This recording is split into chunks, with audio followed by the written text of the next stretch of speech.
Seems like it's every single class.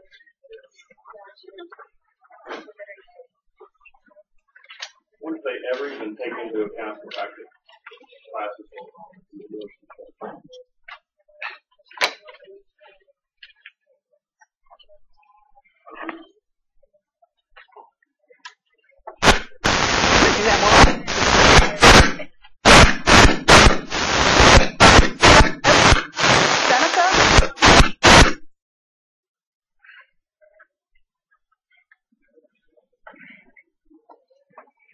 practice. It does for other things that you can prepare for.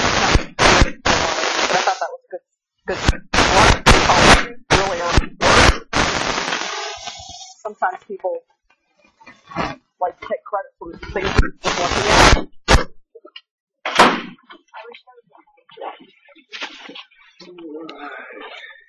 Andres, Jamie Adams, Tyler Mata, Nicole, Beamer, Sylvia, Wilson Carter, Castro, Stephen Castro, Carly Serna, Cody Coven, Katie, Colhane, Tyler Cunningham, Alan,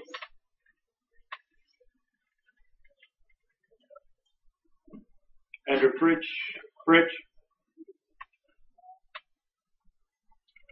Camilla Quartet, Kevin Haney, Tim Hartman, Ryan, Justice here, Nick, Michael Levine, Fitzgerald, Hannah Liscott, Megan, Bryce Nepris, Mitch Nelson, Alex Palmer, Jordan Paxton, Wyatt Root, Isabella Rowe,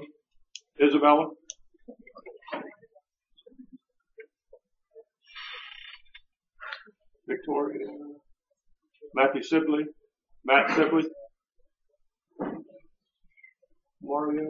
Mario,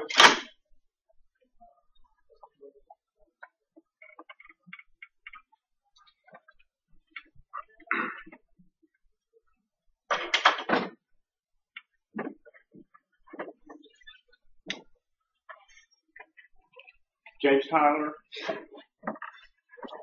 Katie, Ryan Williams,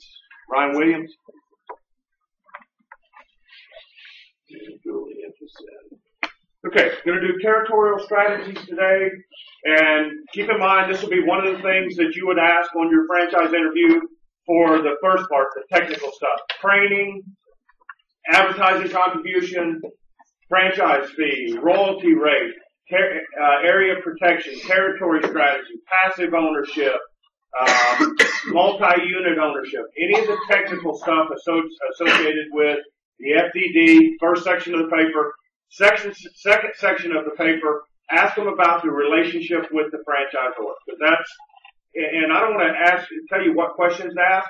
Think about it from the context if you wanted to do a franchise. And why do you think talking to franchisees is so important if you're going to do a franchise?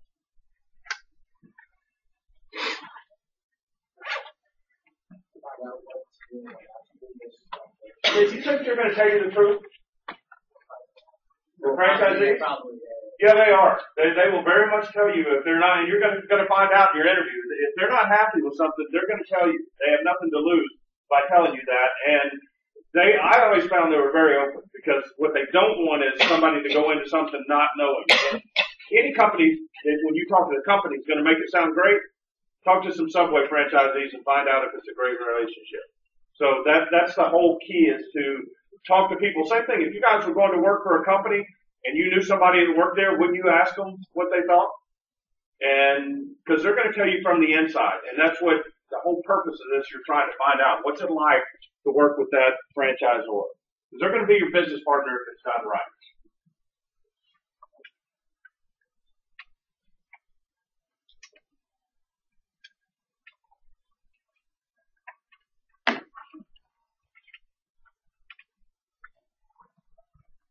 All right, so are you going to do multi-unit? What kind of territory will you offer? Will you give franchisees the right to expand within their territory? So what's the advantages of offering multi-unit? Why would you want to allow somebody more than one unit? What's that?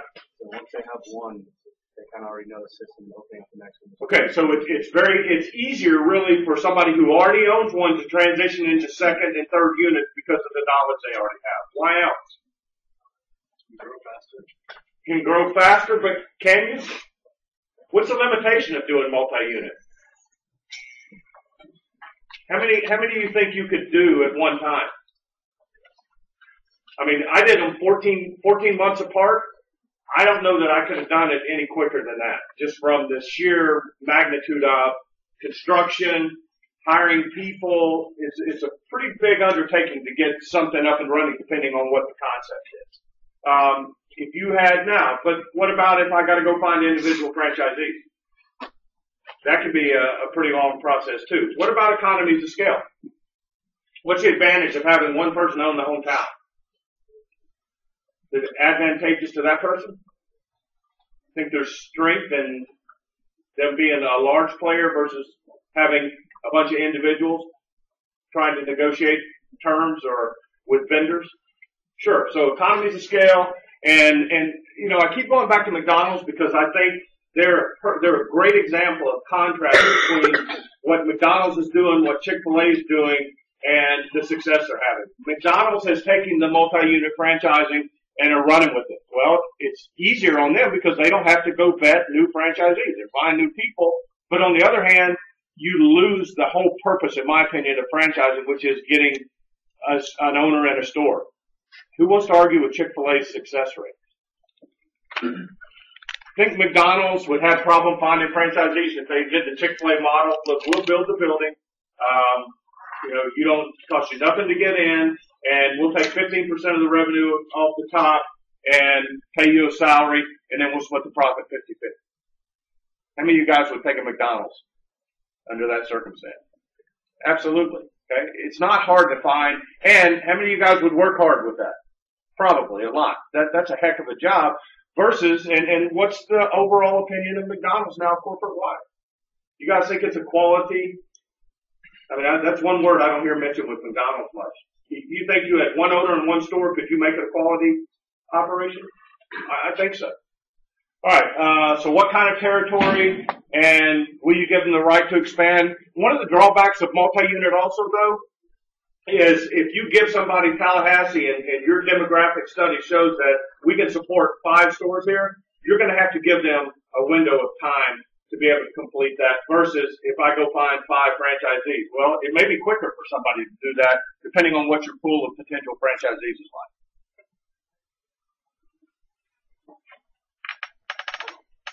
Alright, so there's a couple of tools and I'll talk about those. Master franchising. So master franchising is when the franchisor sells a person the right to collect a portion of the franchise fees and royalties in exchange for them actually selling the franchise. So Firehouse Subs has a master franchise agreement. The guy's name in Tallahassee is Chris Holmes, and so he gets 1/2 of the royalty rate for every store he sells, 1/2 of the franchise fee for every store he sells. And then he is actually their liaison between the corporate office, and I think now he's got like 27 stores that he solicited, and he had to buy the territory. So he bought South Alabama, North Florida, I'm not sure exactly what his reach is, but he had to pay the corporation, so now he owns the right to sell franchises in that territory. So what's the advantages of that arrangement? Big advantage of that one. You get to collect the residual income. Yeah, so is he incentivized to, number one, open stores, number two, make sure that the stores perform well? Yeah, that's his paycheck now. So he is a true business partner of those people. What about having somebody in the area? If Firehouse home office is in Jacksonville, if they're going to expand to Texas, how cumbersome is that for them to have a relationship with somebody in Texas versus having somebody who actually lives in Texas, lives in that market, that can answer questions and be available to that person. So master franchising is certainly, I think, a very viable way, especially for a young franchise, to get into different areas so you have somebody actually in that area working it and who's incentivized to sell the franchise. So Wendy's used that approach back in the 70s is when Wendy's hit. The Starbucks down here on Tennessee Street was the original Wendy's in Tallahassee, and it opened up right when I came to school, so it would have been around 76, 77. It was pretty new. Wendy's was a pretty new franchise, and they exploded. Well, how do they do it? They use master franchisors. They sold territories to people, let those people actually expand the business in the territory.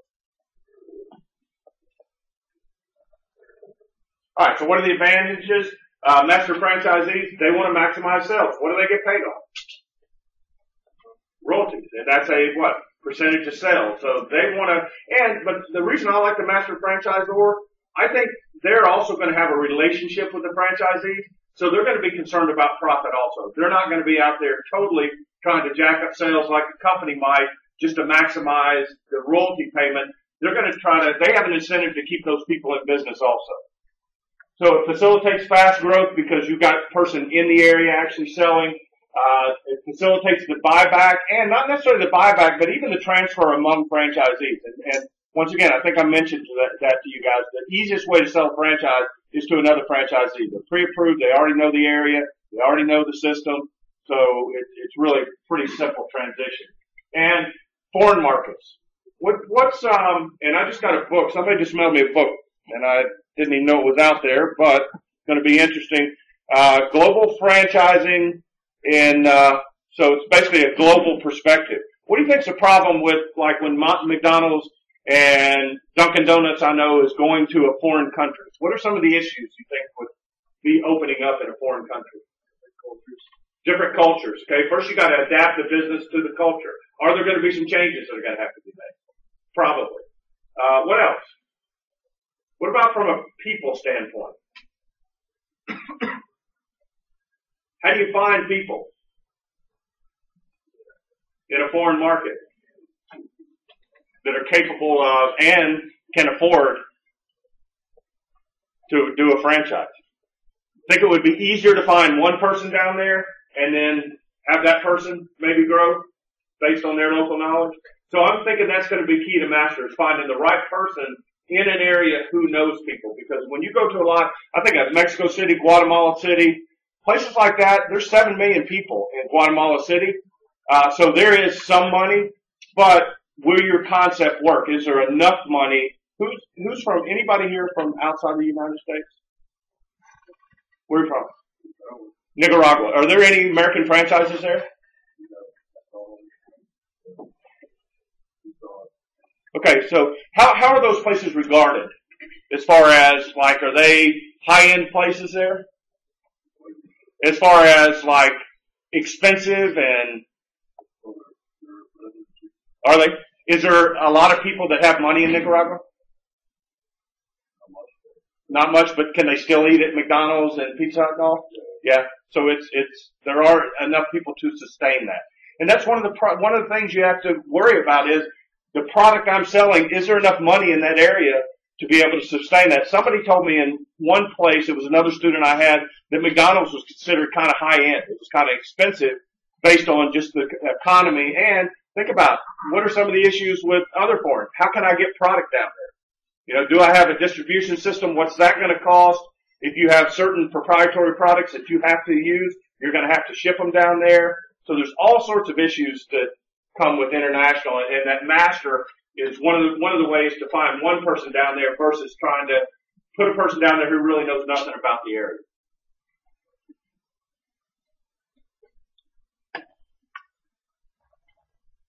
All right, so what are the disadvantages? The franchisors use masters are less likely to survive, and that's just based on pure statistics.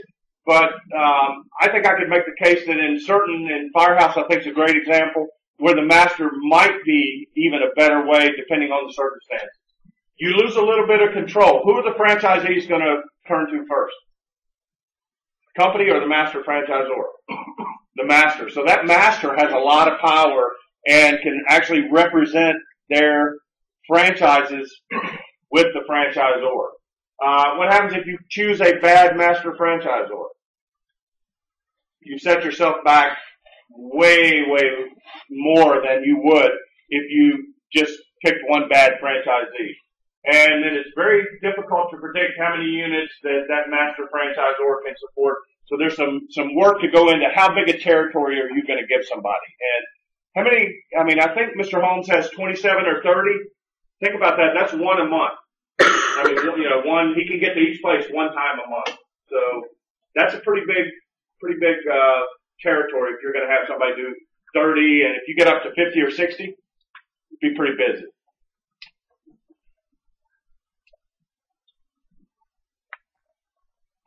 All right, so area development. It's when you sell the franchisee an area and they have the right to develop a territory that will contain more than one outlet. Only 28% of the franchisors do area development. And one of the limitations is, like I said, it's time. And I know Dunkin' Donuts here, 5 stores. They did their study, demographic study, said Tallahassee's going to take 5 stores, sold the territory to one person, and so now he's completed all 5 stores. We have one down here, one on Capitol Circle, 2 up north Thomasville, and I think one maybe on Appalachia is the 5th. So he's completed his obligation. Now, does that mean they wouldn't let him do another one if he wanted to?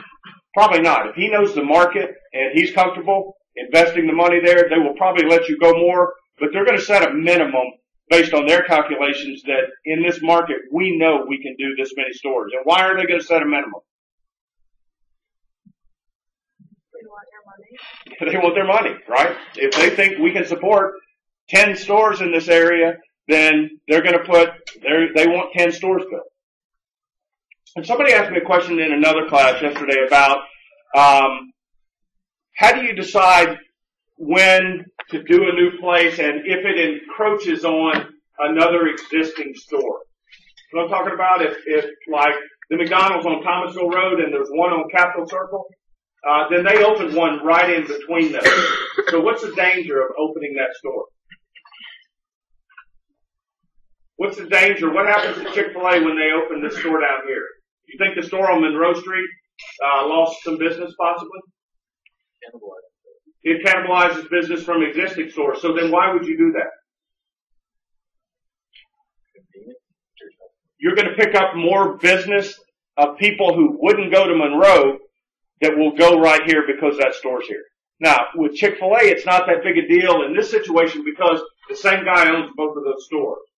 But what if you were the guy that owned Monroe and all of a sudden they're opening up a store that you think is going to cannibalize your business? Yeah, well, one of the things that Chick-fil-A does, and they're different, if they were still offering one, when they opened that store, they would have given the guy on the Monroe the choice of either store. He could have moved to the new store or he could have kept his old store. So that way they give you first pick. The guys coming in Thursdays from Pinch a Penny, same thing happened. When they built Bradfordville, I used to have to go all the way down to Capitol Circle, but out where I live, out where the new store is, there's a ton of pools out in Golden Eagle, Summerbrook, Ox Bottom, out in that area.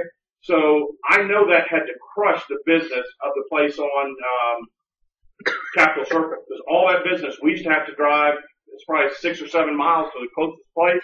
So all of us now go out to him. That had to hurt that business. But when the guy signed the original contract, he got a 5-mile protected radius. I think he said 5 or 6. And this place is like 5.1 miles or 6.1, whatever. It's right outside of the radius. So you gotta, when you sign that agreement, you gotta know that that's possible. But 20 years ago, when that Chick-fil-A, when that Pinch a Penny opened, North Tallahassee, there was nothing up there. I mean, it was, Ox Bottom Road was like big farms and everything, and now there's probably, thousands of houses out there. So, you can't know everything as far as the expansion.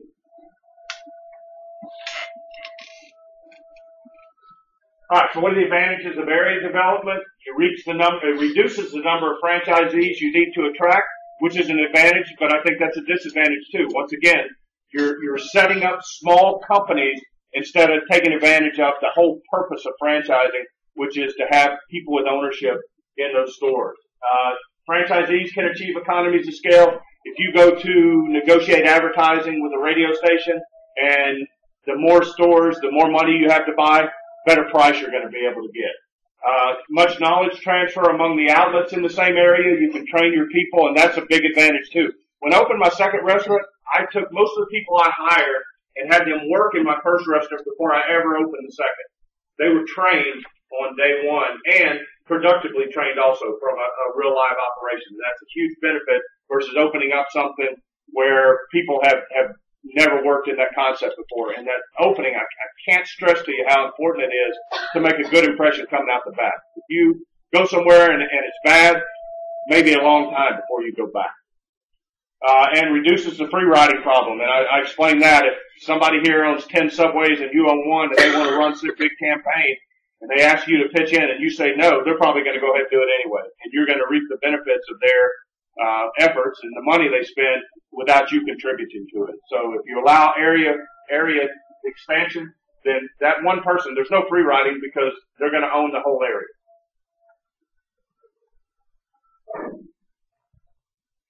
All right, so what are the disadvantages? Once again, I mentioned that employees, not owners, manage each outlet, and it gives the franchisees added bargaining power. So if you're from the franchisor perspective, and look at, there's a company called Flagstar with Hardee's. They had 540 something units of Hardee's. Do you think they had power with the franchisor?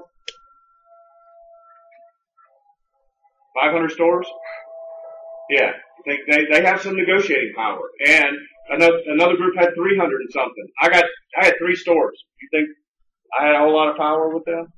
Not at all. 3 stores in South Arkansas.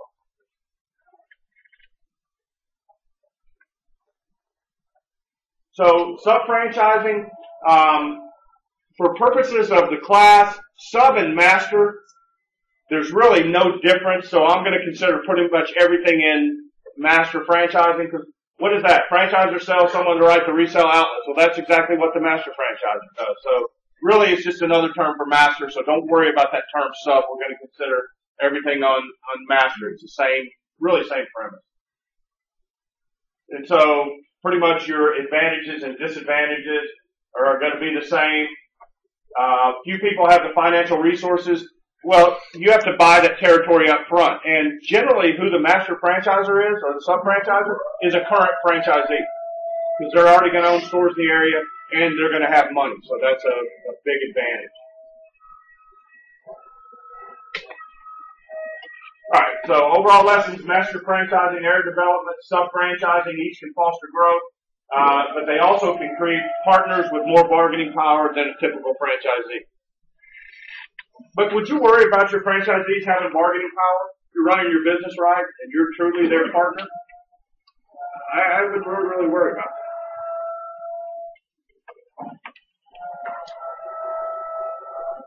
that. Alright, so most franchisors offer franchisees the right to expand locally before offering to new operators. Most franchisors charge the same franchise fee for additional outlets, but some don't. Some of them, like, if your first franchise fee is $40,000, then your next one may be $30,000. They may encourage you to do multi-unit. Why do you think they can discount that franchise fee if you're doing a second, third, or fourth unit? Bring in more revenue. You're going to bring in more revenue, but what about from their cost standpoint? How's their cost reduced? They don't have to find a new franchisee. Not only training's a part of it, but how about selection, and how do you find people that want to be a franchise? So I just got a mail out, I'll bring it next class, from some staffing company that wants me to do a franchise. They're going to be in Tallahassee at the end of this month. And it says their average store does $5.1 million in sales. I forget the name of it. And I don't know how I got on a list, but direct mail is one of the things they do. Franchise seminars are one thing they do, where they, I know Miami and Tampa have them, where they have all the franchises around. They have booths like at the convention center. You guys could go and talk to and speak to representatives of all the franchises. So more than 60% of McDonald's outlets are opened by existing franchisees. And I would guess that that's probably even higher now. McDonald's has very, very much slowed down the, adding on new franchisees, just simply from the standpoint of no training, no cost to them, and they have people that want to open additional outlets. But once again, the drawback of that is you're not getting that infusion of new blood, energy in, and you're setting up the whole company deal versus having a franchise.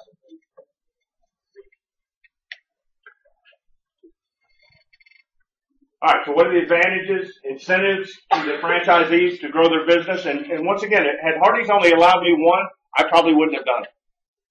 I mean, I did not want to do one store. I wanted to do multi-unit just from simple point of making money. If I were going to do one, then I might as well manage it myself, and that's not what I wanted to do. I don't mind working in the business, but I wanted to grow the business. I didn't want to be a manager in a store. You know, because think about, I was paying my manager in there probably low 30s, but she was making bonuses. She was probably making $40,000. So for me working all day, every day, it would have made me $40,000. So I could get a job doing that. Okay, still making more money on the store, but to pay her to do every day and do the truck schedule and the crew schedule and all that stuff was well worth it. Plus, I'm out being able to grow the business, work the community, and do all the other stuff, the kind of the stuff that you don't see all the time. What would happen if you're stuck in your store every day? You can't grow the business. And that's one of the things, I don't know if I mentioned to this, you guys or not, but, I may have, but I'll say it again because I think it's that important. Chick-fil-A is, every one of you in here would want to own a Chick-fil-A. Okay, you would want that. You're buying a job basically for $5,000 deposit. If you don't have it, come see me and I'll charge you some kind of interest that I will get you the $5,000. Okay, you want that job. And for a while, they promoted a lot of store owners. I mean, not store owners, store managers. Like the owner here would have a top assistant. And so he would go to Chick-fil-A and go, hey, I got this guy that's really good. You need to get him a store. And so they promoted from within. They've stopped doing that now. And the whole purpose that they explained to me was, we don't want somebody that just knows how to run a store. We want somebody who knows how to run a business and understands the big picture of the business. So if you want to do Chick-fil-A, in the past I would have told you, go get a job as a manager for Chick-fil-A. I have a nephew that just took a job with Chick-fil-A, and I think the owner told him, I can help you get a Chick-fil-A. I told him he needed to really do his homework because that's not what I'm hearing. What I'm hearing is they're hiring people from outside to come in for that simple reason what I just explained to you. Can you hire a manager to run that store? Absolutely. But what's the value when you work the community, when you're in the schools, when you're in the organizations, when you're in the business, in the Chamber of Commerce and networking? You can't do that if you're locked into the store every day. And I think that's their philosophy, and I think they're right on. So you said that like Chick-fil-A, if they open up a new store, they get the opportunity to change locations first? If it's in a territory where there is already a store, correct. Okay, so like what happens if, let's say he doesn't take that new territory and now there's two people in the same territory and they go a third? Who gets the choice of? I don't know that. They would probably offer I'm guessing, I don't know, probably the senior guy first. If it could affect two stores, you would probably offer the guy that's been there the longest the first right, then go to the next guy. That's what I'm guessing. And I don't know the answer to this either. One of when Chick-fil-A started, they were in nothing but malls. Okay, what's the limitation of the mall? Think mall stores do more business or freestanding? Freestanding. Number one, people don't go to traffic in malls is way down from what it used to be. Number two, $1,000.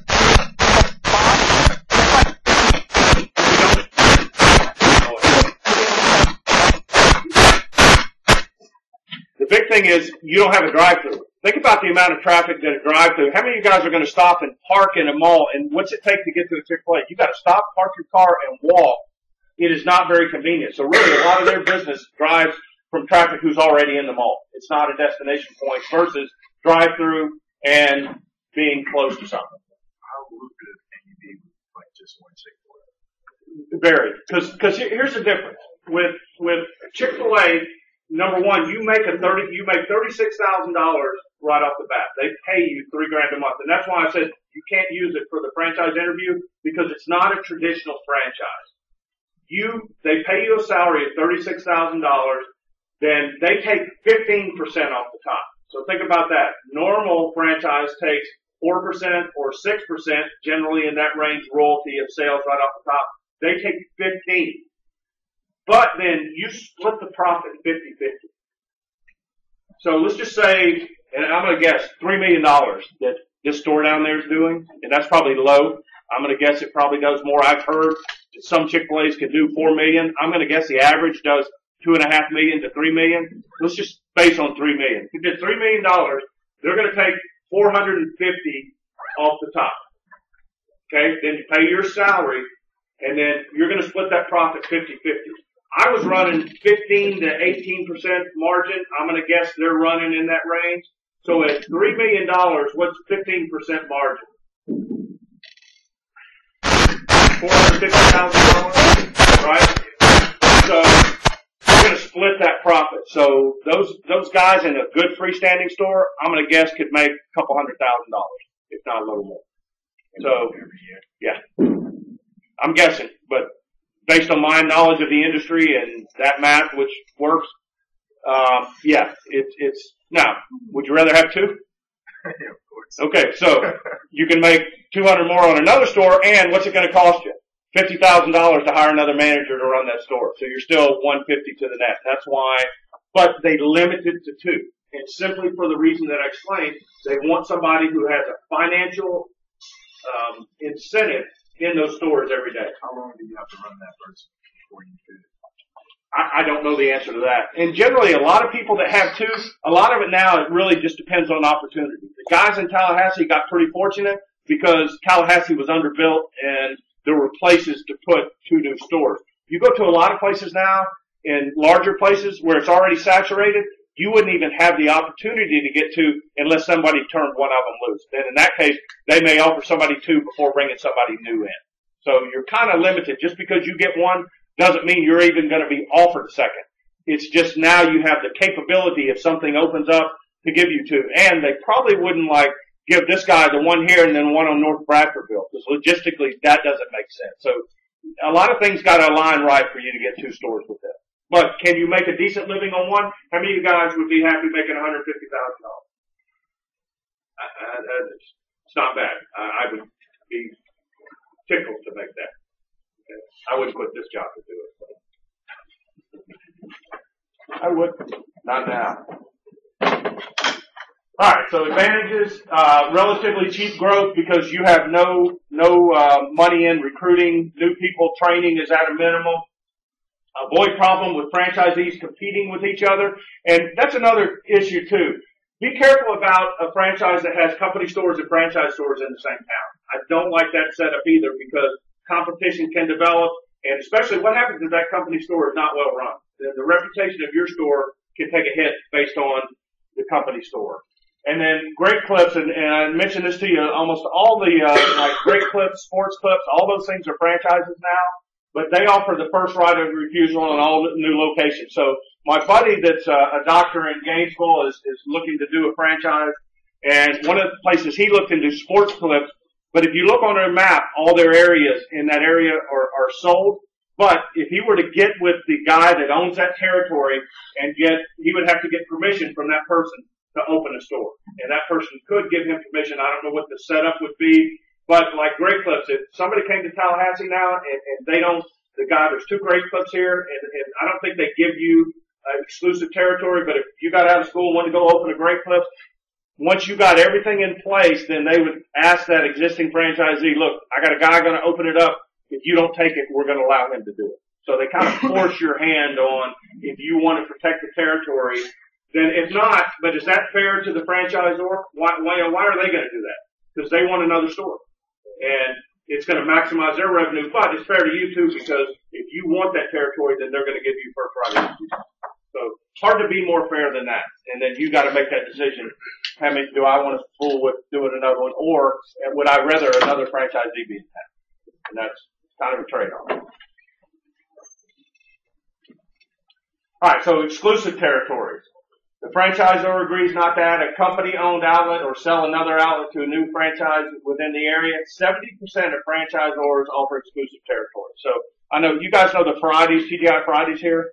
That guy has exclusive territory, and his actually expands all the way over to Valdosta because I talked to him at one time about possibly doing Valdosta. So you would have to buy the right from him to open up in Valdosta because he owns that territory. He bought it from TGI Fridays. I think he's got one here in Destin and Fort Walton. So he's got three. He's got one in Destin, one in Fort Walton, and one here. But he owns, I know as far as Valdosta. So he could sell you that right. But the company, and that's, once again, as a company, what happens when you sell that franchise or the right and don't put a minimum on him? they basically lost the Valdosta market if they wanted a store there, unless they could get it back from him or somebody, he would sell it to somebody. Because now they've given him an exclusive territory. So you gotta be careful about giving an exclusive territory without putting minimums in on how many you expect to build. Or with a trigger in there that says if you don't do it by this certain point, then we have a right to sell a store if we find somebody. 91% of the systems that survive over time offer exclusive territory. And I think that's that protection that you need. And that's the biggest drawback of Subway and the biggest complaint you hear. There's no protection whatsoever. You buy a store, somebody else could put one, and you look down this strip here, and in the Union, there's a ton of Subways all over the place. And because they're easy, they're cheap, but you don't get any protection. But, you know, I don't see how people can complain because you got to know that going in. That if I put one here, they can sell one right across the street if they want to, if somebody will put one up. That's why you got to do your homework. All right, so what are the advantages of exclusive territory? It reduces franchisees' fear that their business is being cannibalized because they're not going to let somebody open up a store near you. Reduces the fear of royalty rate renegotiation because one thing is you lock in, but that's more to me the term of the contract. Oh, and that's another thing for your franchise paper. What's the term of the contract? How long do you sign? And what's the renewal policy? Very, very important information to know. And then franchisees will want fewer outlets in an area than the franchisor. So once again, it goes back to that goal conflict. If I'm the franchisor, I want as many outlets as I can get in there because I'm making money on each one. If I'm the franchisee, I don't want that business to open up near me to cannibalize my business. So that's kind of that's a different, just a different way of looking at it from the franchisor and franchisee perspective. And you got to get aligned. You got to get with a company that's, I think, has the best interest of the franchise community in mind. All right, so the size of the territory is a key issue. If you go to New York and the ice cream guy that was in here, the Red Mango, they'll have 2 or 3 in a 2-block area. Okay? Why would they allow that? New York. Yeah. The population density is unreal, and people won't even cross the street sometimes. So Starbucks, I heard there's some intersections where they might have, and once again, Starbucks is not a franchise. If it was, it would be just like money. But there's some cities in New York where you got one pretty much on each corner because there's so much density. There's other places where you wouldn't want one. Tallahassee, you couldn't put more than 3 or 4 here just based on population density. So it varies by industry, and if the territory is too large, then you're not getting all the sales you need. Competitors can take a stronger. If you don't build in the area, then instead of Tropical Smoothie coming in, you got Smoothie King that comes down here. Versus if Tropical's real aggressive and gets a lot of stores, then is Smoothie King going to come in here? Has anybody been to the Smoothie King yet? Is it good? Yeah. It's pretty quick. Pretty expensive though. Is it? Yeah. Isn't the whole yogurt concept pretty expensive? Yeah, it was like 10 or $11 for like healthy smoothie. For one smoothie? Yeah, just like $11. It's pretty high. Okay, so how does that contrast to Tropical Smoothie? I forget, but I want to say it was like 6 or 7. Really? I can just be way off. Okay, well, we got the guy from Tropical Smoothie coming in later in the semester. We can ask him. All right, so how do you measure the territory? Geographic radius can be one thing. It can be in miles, and generally it can be in square miles, or it can be in population density, number of people. And pretty much, I think Firehouse is one for every 25 or 30,000 people, or maybe 50,000 people. So you look at Tallahassee, they would say 7. Okay, based on dividing the number of population here by, we can do one for every 25,000, and that can even, and the good thing now is with the data that's out there, with the demographic information, and you guys, do you know where you'd go to get demographic information? And you can go to the internet, but you guys ever heard of Equifax, Experian, and TransUnion? No? Credit bureaus. Credit bureaus, okay? They have all that data on what's the, and I've got some up in my office, how many people live in the town, what's the family breakdown, how many single family homes, how many multifamily homes, what's the average income in the town. All that information is stuff that you want to look at before you decide to go to a town. And one of the things, the last town I went to, and I ended up closing the store, if I really took a close and I had planned on, for Arkansas, there's only one interstate that runs through Arkansas. The road system's not very good, but there's a major highway that I was located on, but I missed something. The Hardee's name in that area did not stop highway traffic. If I'd had Wendy's, I would have done a whole lot more business. I had a McDonald's down the street that was awful, but people that are traveling don't know local. They don't know that McDonald's is not very well run, so generally speaking, people are going to stop at McDonald's because the name was that much stronger, and I missed that. I thought, wow, we're a good Hardee's, we're better run than McDonald's, and that's going to stop people. It didn't stop them from the highway. So, a lot of that has to do with, that goes into that radius and square miles. Can you count on highway traffic in a restaurant business? Depending on the concept you are, yeah, you can. There's some places that are obscure interstate places, like Exit, and there's two things there, a gas station and a McDonald's, right? Because there's nothing else in the area. So they can stop it. But I had a guy that when I was working in JMI came and wanted to start a concept. He wanted to put it out at, you guys know where Monticello is from here? Like 30 miles, and there's an exit out on the interstate. And he wanted to put it out on the interstate. He goes, just look at the traffic. And he wanted to call it the captain's table. And I go, okay.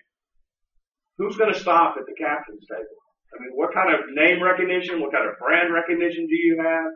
So until you get that reputation or that name means anything, people on the highway are not going to stop because you just don't know. People a lot of times don't take chances if there's something else that they recognize the brand, which is the whole purpose, the advantage of franchising. I think we talked about it in the early class. The interstate system and national TV media lend itself for franchising because that name now has value in different areas versus just a local place.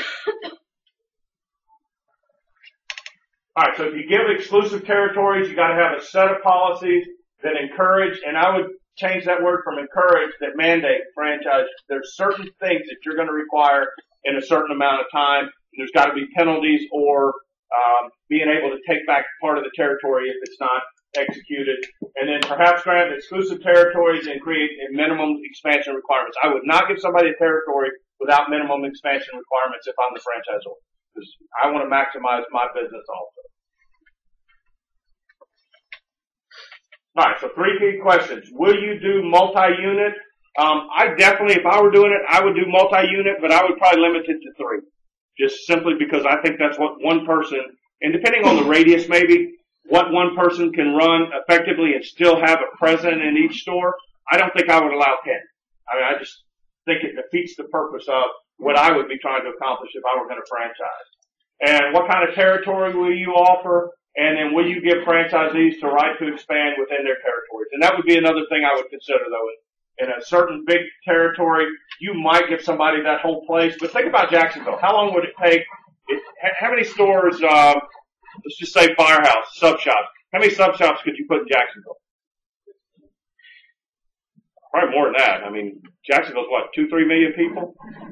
In certain areas, you can get them pretty close. So I think Firehouse has 30 around the area. How long would it take one person to build 30 stores in Jacksonville?